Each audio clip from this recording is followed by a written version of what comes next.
mugire mukurikirane radio Cirimoso isoko ry'ukuri. Turabahaye ikaze inshuti bagenze mukurikirana ibiganiro vya radio Cirimoso.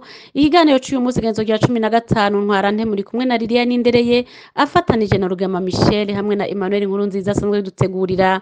Ikiganiro cy'uyu munsi rero turaza kubandanya igice ca kabiri kivuga ihonyabwoko ryakorewe abatutsi muri Bujumbura Rural, aho hakaba hari muri Gitugutu 1993. Turaza kandi kubabwira uko ihonyabwoko ryakozwe mu ntara ya Bubanza. Turabandanya kandi na wa mwihwezi w'icegeranyo wa mugwi witwa wari wo kurondera ukuri no kunywanisha abarundi ubaye severe washikirije inama nshinga amateka na nkenguza amateka aho zari zikoraniye hamwe muri Nyakanga 2023. Ahazigaye turaza kurangiriza ukungena ibintu vyifashe ku nkuru y'urugamba rwo kurwanya ihonyabwoko mu karere k'ibiyaga binini mu buseruko bwa Republika iharanira intwaro rusange ya Kongo, aho intare za Sarambwe zibandanya zitana mu mitwe n'abasirikare ba Kongo hamwe n'abasirikare b'u Burundi, tutibagiye ko harimwo n'imbonerakure n'abandi bacangero baza gufasha abasirikare ba Kongo kugira ngo bahonye ubwoko bw'abatutsi. Reka twongere tubaha ikaze.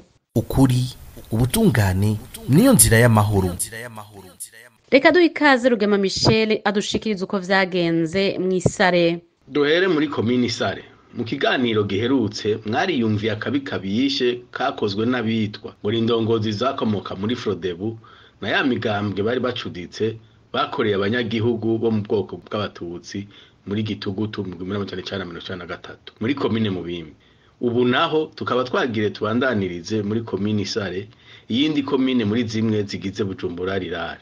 Nk'uko vyagenze no mu yandi makomine agize igihugu cacu, abari indongozi za Frodebu bazindutse bakwira amazone, imitumba n'ubucimbiri bigize komini Sare ku munsi wa kane itariki ya 21 Gitugutu 1993. Mu matohoza yakozwe na ya mashirahamwe yarahurikiye muri societe civile kuri uyo munsi ngo hahibonekeje abanywanyi n'abari bajejwe intwaro bakomoka muri Frodebu bagirisha amanama mu tugwitugwi mu bibanza bitandukanye nko ku masoko, mu bunywero n'ibindi bibanza.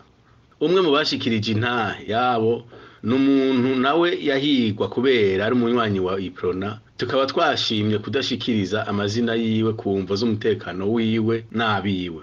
Intahe yiwe irahambaye kuko yari afise amakuru nyetsitso kubijanye n'ingene abahutu ba Frodebu bateguye bagashira mu ngiro guhonya abatutsi muri komini Sare na cane cane ku mutumba Banga. Ngo uyu muhutu w'umunywanyi wa Iprona akaba yamaze iminsi 6 yihije mu bitoki, agaheza akanyeguruka mw'ijoro agiye kurondera utwa fungura ku mubanyi.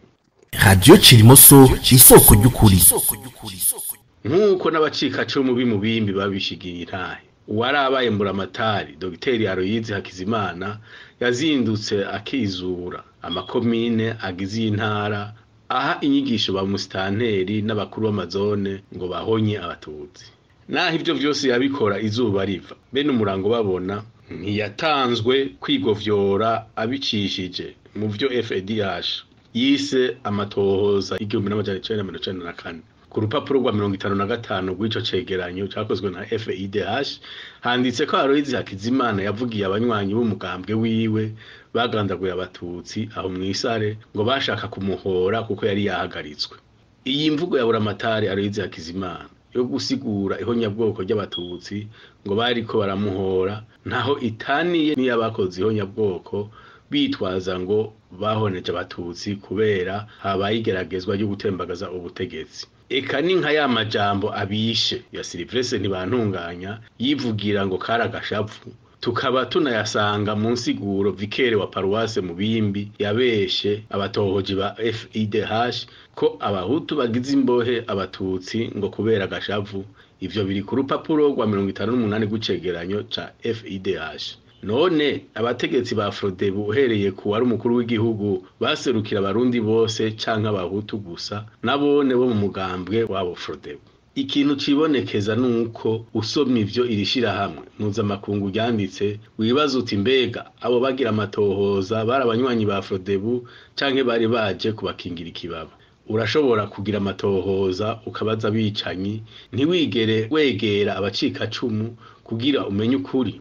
Iri shirahamwe ntaho rivuga imiryango 45 igizwe n'abantu 147 yishwe unyamaswa muri iyo komine, kuko nk'uko abacitse ku icumu babandanije babimenyesha ya mashirahamwe ya societe civile gushika ku munsi wa gatandatu itariki ya 23 Gitugutu 1993 abo bicanyi bari bagiturira amashamba bahiga abatutsi boba barabacitse, kiretse abashikacumu bakeyi bashoboye kwikinga ijoro bagahunga, mu gihe abo bicanyi bariko banywa barya inyama z'inka bari basahuye, abandi bose baba bagabo baba n'abana barahonejwe.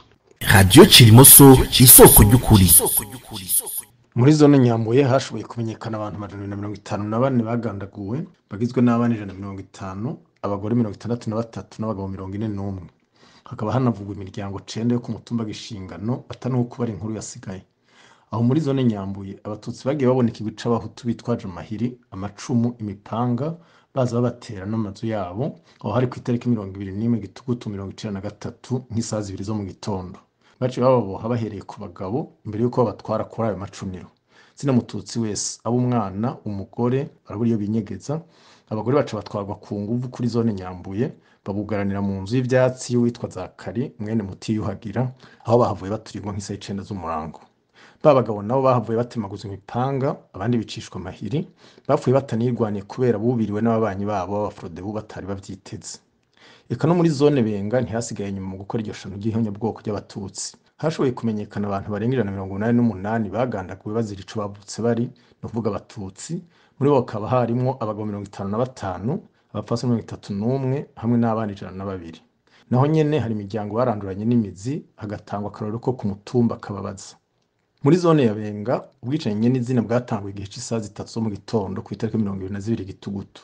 Bakaba ngo babanje kubomora amazu yahitwa kwa Gwankineza bakayaturira, banaturira na groupe electrogene yaciye iturika. Ryasenya Frodebu yari yababariye mu gihe c'amatora yaratanguye. Abahutu bayoboka Frodebu bitwaje imipanga n'amahiri ateyemwe imisumari, amacumu n'ibindi bigwanisho, baciye birara mu batutsi batagira aho bahungira n'ikibakingira. Abagore b'abahudukazi nabo nyene ntibasigaye inyuma ngo baciye bacungera umututsi yogerageza guhunga. Ibyo bikaba byabereye neza na neza muri zone Benga agacimbiri Gahwana. Ngo habanje kugandagurwa abagabo n'imiyabaga, muri ico gihe kandi abagore n'abana bari bapfungiwe ahantu hamwe. Ku munsi wa gatandatu ni kuvuga itariki 23 Gitugutu 1993 igikorwa kibi cabo bicanyi cabaye ico gukizura mu mihana n'imicungararo y'abatutsi barondera kuraba ko atamugabo canke umuyabaga yoba yabacitse.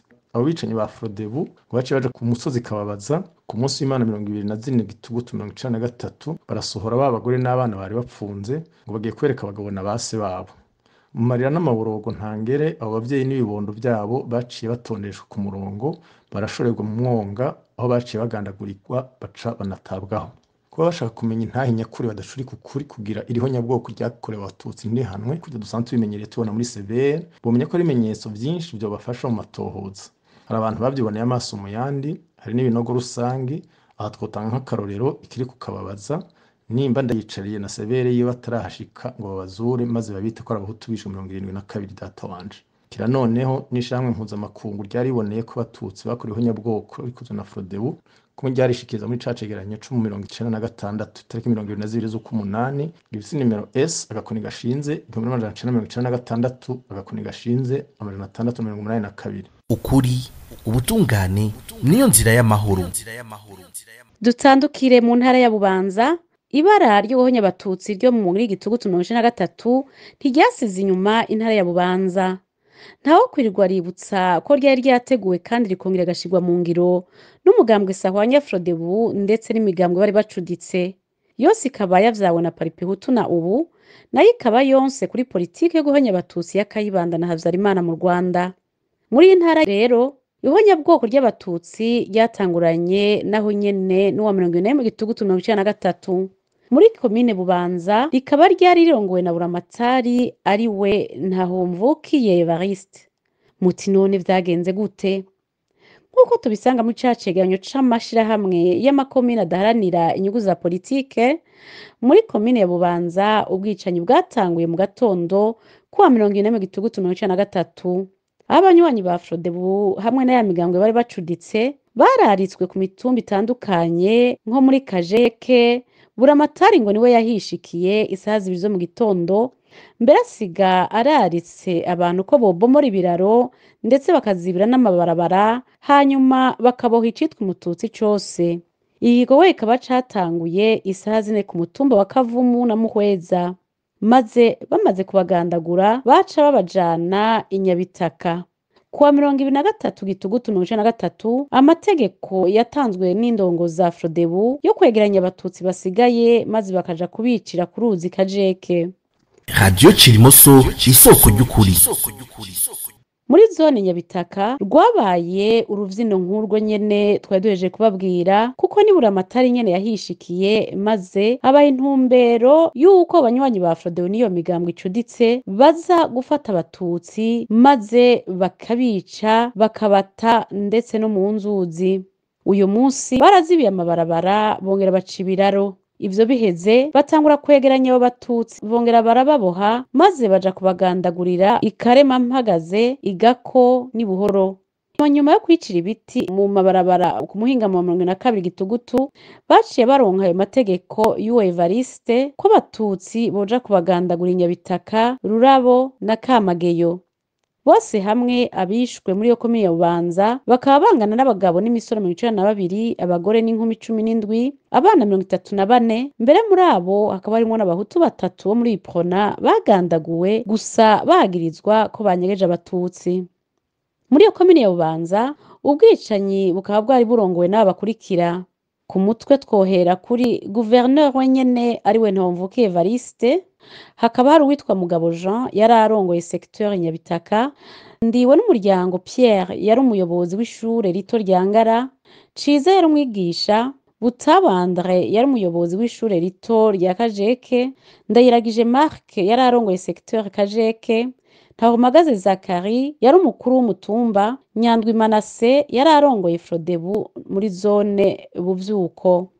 Ico Radio Cirimoso yokongerako nuko muri iyo commune hari abagore nabo nyene bagiye muri iryo honyabwoko.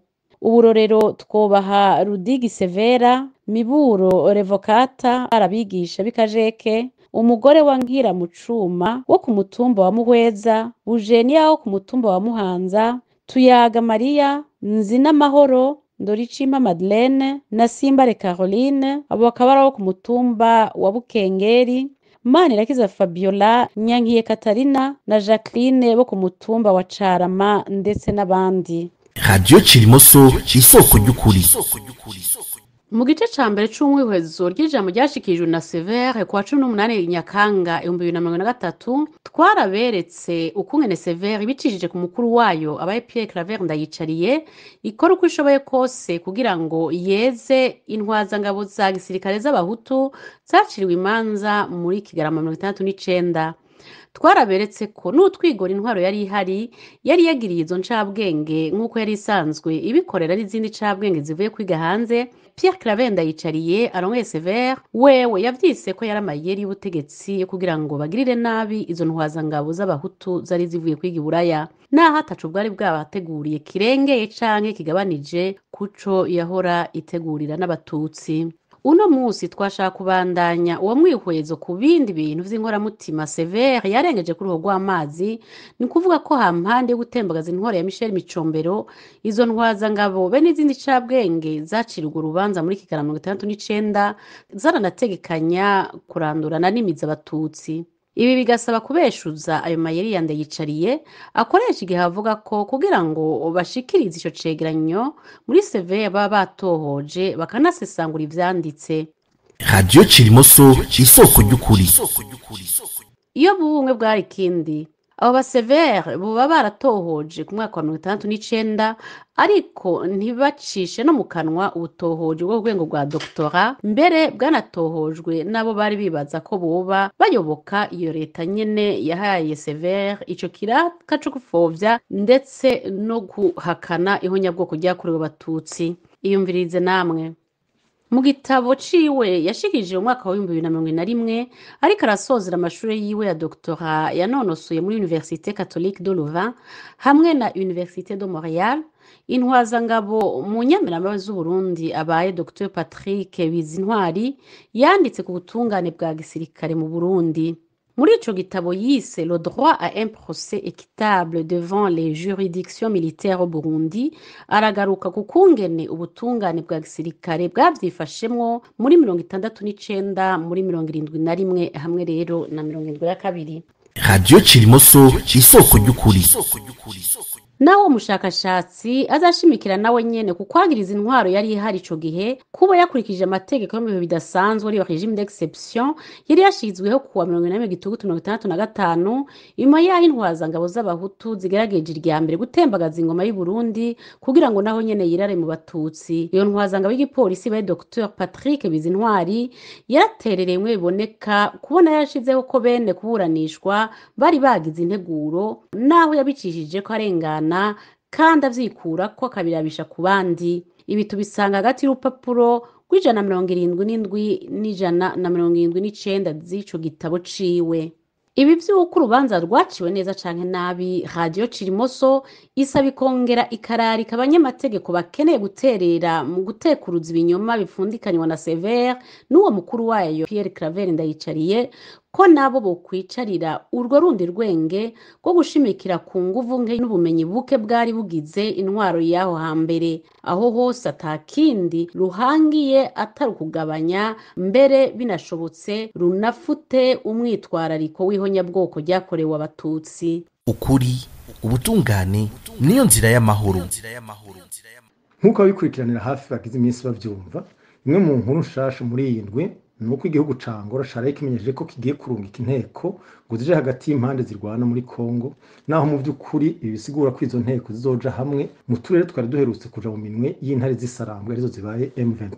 Ntawe yobewe ko kuba hari indwano mu busero bwa Republika Iharanira Demokarasi ya Kongo uyu munsi, ariko kubera iyo Kongo nyene yagumye ishigikiye imigwi yakoze ihonyabwoko ry'abatutsi uhereye ku yakoze bara mu Rwanda mu 1994 nk'intera hamwe na Exfar ubu zisigariye FDLR.